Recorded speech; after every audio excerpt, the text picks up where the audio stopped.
আমাকে একটু পানি আর খাবার দিন, আমি দাঁড়াতে পারছি না, হেঁটে বাথরুমেও যেতে পারছি না। এমনভাবে আকুতি জানাতে শোনা যাচ্ছে এক ইসরায়েলি জিম্মিকে। বন্দি থাকা রম ব্রাসলেভস্কির এই ভিডিও প্রকাশ করেছে কুদস ফোর্স। 2023 সালের অক্টোবরে ইসরায়েল থেকে রমকে জিম্মি করে আনে হামাস। প্রায় 2 বছর ধরে গাজায় বন্দি এই ইসরায়েলি প্রকাশিত ভিডিওতে জানান মৃত্যুর দ্বার প্রান্তে এখন তিনি।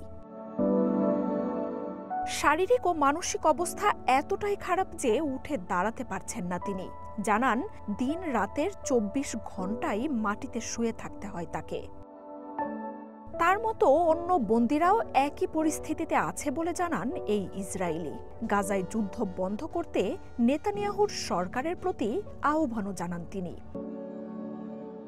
শুধু বন্দীদের জন্য খাবার ও একটু পানির ব্যবস্থা করতেও ইসরায়েল সরকারের প্রতি আকুতি জানান এই বন্দী।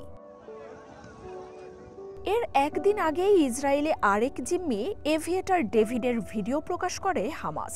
কঙ্কালসার সেই বন্দীও জানান দিনের পর দিন না খেয়ে থাকার কথা। বলেন এমনভাবে চলতে থাকলে যে কোনো দিন মৃত্যু হতে পারে তারও। হামাসের বিরুদ্ধে 2 বছরের লড়াইয়ে গোটা গাজাকেই জিম্মি করে রেখেছে ইসরায়েল। বন্ধ রেখেছে খাবার, পানি, ওষুধ সহ নিত্য পণ্যের সরবরাহ। পশ্চিমাদের চাপে সীমিত খাবার অঞ্চলটিতে প্রবেশ করলেও সেসব সংগ্রহ করতে গিয়ে ইসরায়েলি সেনাদের গুলিতে প্রাণ হারাচ্ছেন বহু মানুষ।